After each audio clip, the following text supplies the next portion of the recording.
bienvenue à tous. Voici les titres de votre grande édition.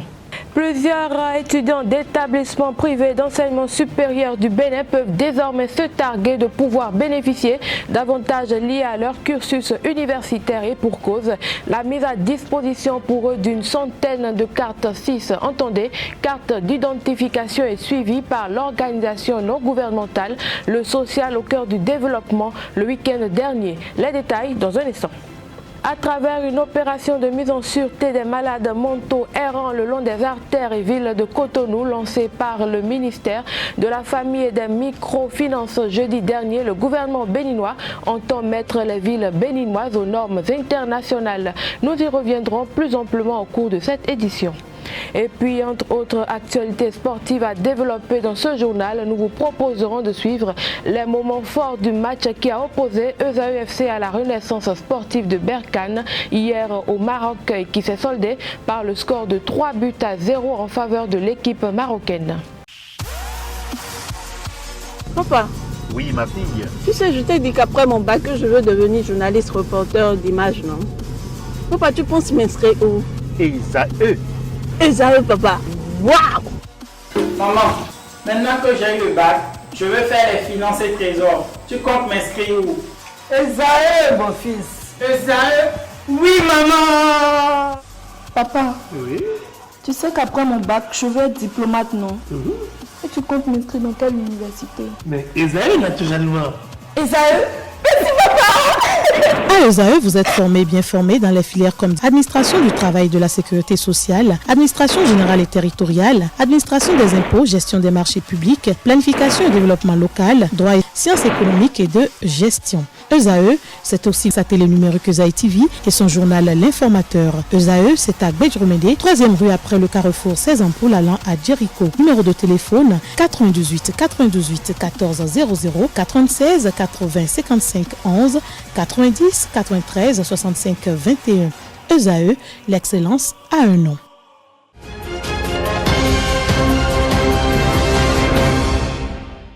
Bonsoir et bienvenue.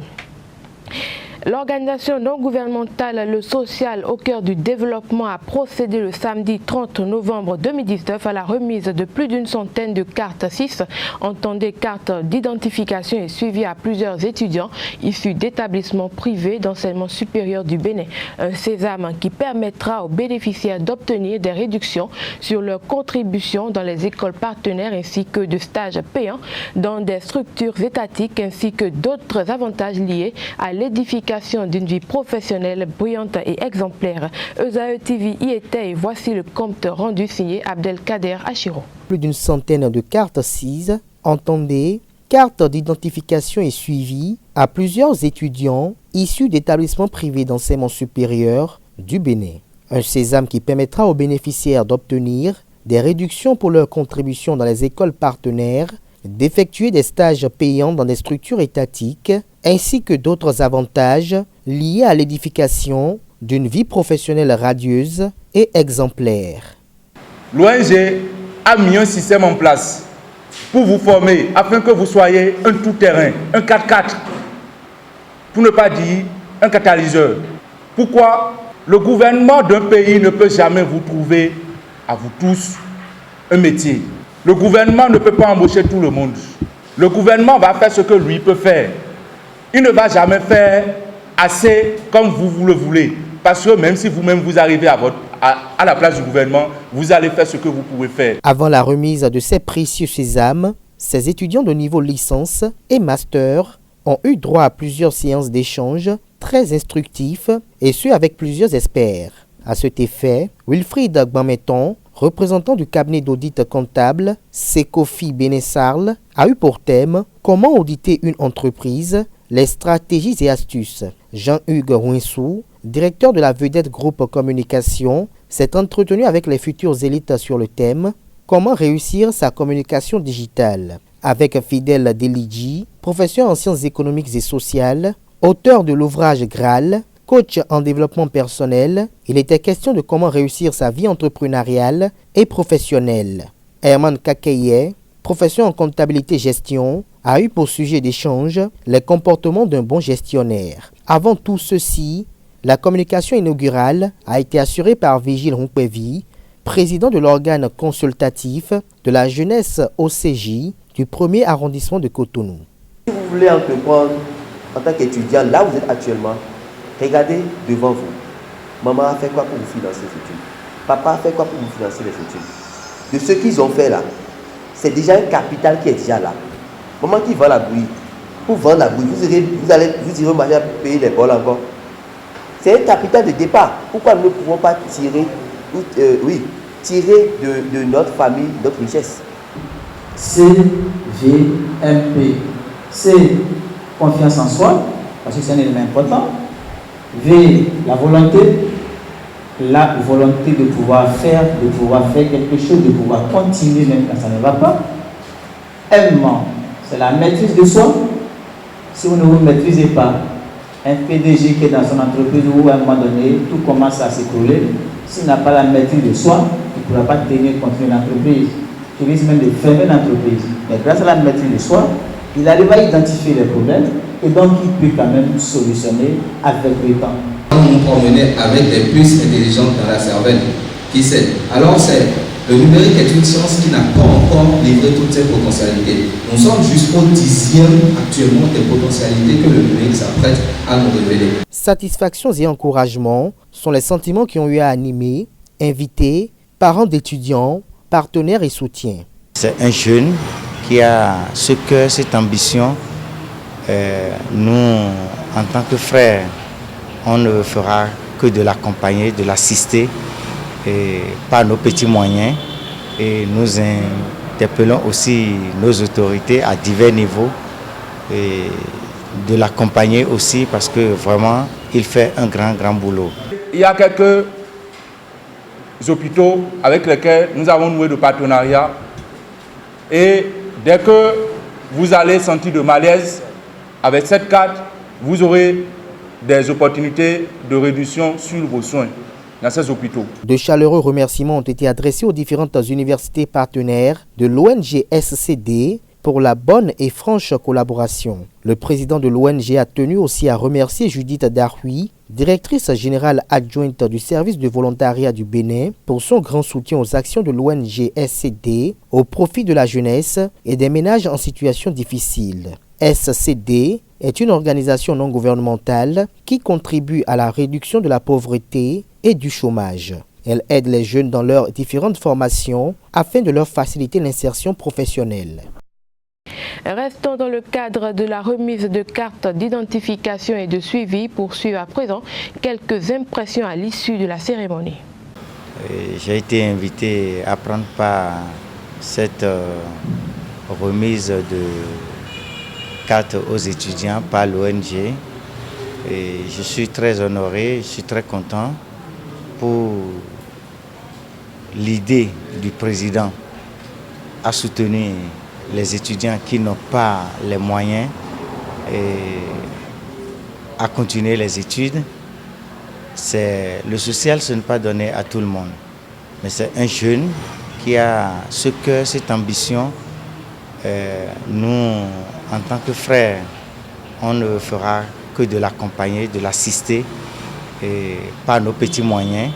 Et nous interpellons aussi nos autorités à divers niveaux et de l'accompagner aussi parce que vraiment, il fait un grand boulot juste pour assister les enfants qui ne peuvent pas continuer les études faute de moyens. J'ai vraiment apprécié l'événement d'aujourd'hui parce qu'à travers l'ONG, le social au cœur du développement, ce sont nous les étudiants, nous les apprenants qui gagnons parce que c'est un projet qui consiste à aider l'étudiant, à aider non seulement les étudiants et les parents à scolariser les études pour nous les étudiants. Aujourd'hui, il y a plusieurs personnes qui ont bien envie d'étudier, de poursuivre les études, mais à cause des moyens, à cause de certaines opportunités, n'arrivent pas à aller au bout de leur objectif. L'ONG au cœur du développement, aujourd'hui, nous donne l'occasion, nous tend la main, nous donne la possibilité de poursuivre non seulement nos études, et nous donne aussi des formations nous permettant à pouvoir entreprendre, nous permettant à pouvoir avoir des stages afin de pouvoir nous donner la performance à travers les différentes formations que nous recevons dans les études, au sein de nos universités. Suite à la décision du gouvernement béninois de mettre les villes béninoises aux normes internationales, le ministère de la Famille et des Microfinances a lancé le jeudi 28 novembre 2019 une opération de ratissage des artères de la ville de Cotonou. Pendant 2 jours, les équipes de la police municipale appuyées par le groupement de sapeurs-pompiers et de la police républicaine ont identifié et interpellé une 60aine de malades mentaux qui ont été transférés dans des centres de traitement répartis à Cotonou et environ. Carles Kitome a suivi le déroulement de l'opération vendredi dernier. Voici son compte rendu. Les malades mentaux de la ville de Cotonou sont la cible de la police municipale et des sapeurs-pompiers depuis le jeudi 28 novembre 2019. Il s'agit de la phase expérimentale de leur prise en charge organisée par le ministère de la Famille et des Microfinances. Oui, l'opération de ce matin est une opération pilote. Nous sommes en train de faire un essai. C'est une expérience que je crois très bien appréciée par tous les acteurs et nous allons l'étendre progressivement dans d'autres villes. D'ailleurs, pour environ 1 heure à 2 heures d'opération, vous voyez le grand nombre de malades que nous venons, n'est-ce pas, d'intercepter. Nous allons poursuivre compte tenu, n'est-ce pas, de la programmation que Madame le ministre nous donnera comme orientation. Alors, tout le processus est pris en compte. Il s'agit non seulement d'assurer leur traitement ici, mais également d'assurer leur réinsertion familiale. Ils seront retournés ils vont retourner dans leur famille. Ceux qui pourront retrouver, n'est-ce pas, leur profession auront un appui, n'est-ce pas, en activité génératrice de revenus. Donc tous les aspects de réinsertion familiale, de réinsertion professionnelle seront pris en compte. Appuyée par le groupement des sapeurs-pompiers et la police républicaine, la police municipale de la ville de Cotonou est la cheville ouvrière de cette opération. Bon, disons que c'est un travail qu'on a l'habitude de faire à l'approche des fêtes de fin d'année et à l'approche lorsqu'on veut recevoir les hôtes de marque ou les festivités du 1er août. Dans ces différents cadres, nous avons l'habitude de nettoyer un peu la ville. Et nous faisons un peu de la salubrité et en même temps nous ratissons les malades mentaux et les mendiants. Donc nous savons déjà leur position là où ils ont l'habitude de rester. Donc cela nous va être très facile même de repérer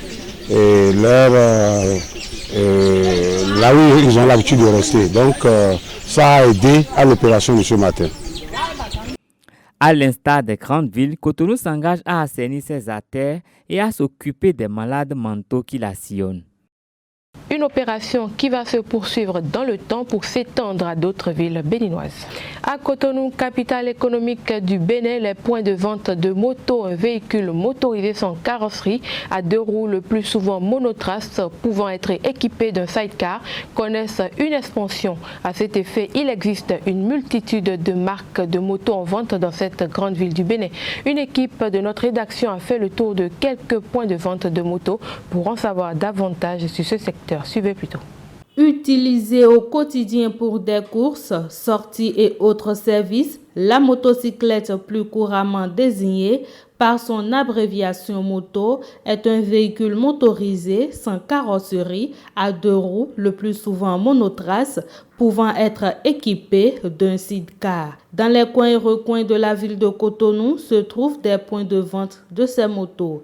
Ces endroits, autrefois en minorité, ont connu une expansion de nos jours. Cependant, le nombre de motos augmente et on peut noter une multitude de marques de motocyclettes. Les marques qu'on voit ici, là, il y a Dayang, Haoju, Sorager et d'autres encore. Maintenant, la marque la plus achetée ici, bon, c'est Dayang avec Haoju. Ce sont les 2 marques-là qu'on vend la plupart des motos. Il y a Léopard, Dayang, Webes, Dunlop, Boxer aussi. Et Dayang classique. Il y a la marque Wave et Wave S110, Wave S. Il y a aussi les Honda et Trim, Nouveau Il y a aussi Dayang, Aoudjou, Badja, TVS. Nous avons beaucoup de motos. Le prix de chaque moto varie selon la marque et la qualité. Et comme dans tout commerce, les vendeurs de motos sont confrontés à de multiples problèmes tels que la mévente et la morosité économique. Aoudjou, il y a des prix standards. Eux, ils ont leurs prix fixes. Il y a Aoudjou 115 à 580. Aoudjou 116 à 420. UDX 430. Webes c'est à 680, mais son dernier prix c'est à 650. Boxer c'est à 385. Léopard c'est à 450. Dunlop c'est à 380. Dayang classique c'est à 400. Il y a des moments qu'on peut vendre au moins 2 motos par jour. Parce que le temps ça ne va pas. Le temps ça ne va pas, c'est à cause de ça. Le temps ne va pas. En temps on peut dire qu'on vend par jour, mais maintenant, peut-être que dans une semaine on peut vendre 2 ou bien une moto. Au fur et à mesure ça chute, ça peut monter comme ça peut chuter. Depuis quelques temps maintenant, les clients ne viennent plus comme ça. Notons que les motocyclettes peuvent se classer en différents types, chaque type ayant des caractéristiques différentes telles que la maniabilité, le poids ou la position de pilotage. Il existe plusieurs typologies informelles dont les catégories ne sont pas figées. Avant de refermer ce journal, page sport à présent. En déplacement ce dimanche au Maroc, ESAE Football Club a courbé l'échine face à la Renaissance sportive de Berkane, 0 but contre 3 lors de la première journée des matchs de groupe de la Coupe de la Confédération Total CAF 2019-2020. Revivez les moments forts du match. So it's Berkane of Morocco against Beninese club ESAE FC in the first match of Group B of this CAF Confederation Cup. And we're underway here in Morocco at the Municipal de Berkane, the home side in their famous orange, trying to fashion an opportunity. The strike comes in. El Hilali does well, and it's a beautiful backheeled attempt. Compatriot Alan Traore as El Hilali this time goes himself. I think the ball's gone out before the side-footed effort. Quick ball by Traore. In behind here's Crush, and it's a fabulous opening goal. Well, finally, they've made the pressure count. And Zaid Crush touches the badge. Sektui, and it's Kochi's goal, but it's proving a challenge. And Traore now with a brilliant ball in, and it's 2-0. ESAE on the attack. But that left spaces in behind. Has fluctuated more on the continent. Well, it is a first real better ball for Aziz. Needs some quality. Finds it. Excellent save to deny a second. Comes away with it last year down the line. Ball clipped across. Oh, it's a brilliant effort from... Would be some level of success for ESAE. But they could be in trouble here. Well, they could have been... Aziz swings it in, and it's an easy finish for the substitute. What an introduction for 20-year-old Otuara. Finalists from last edition.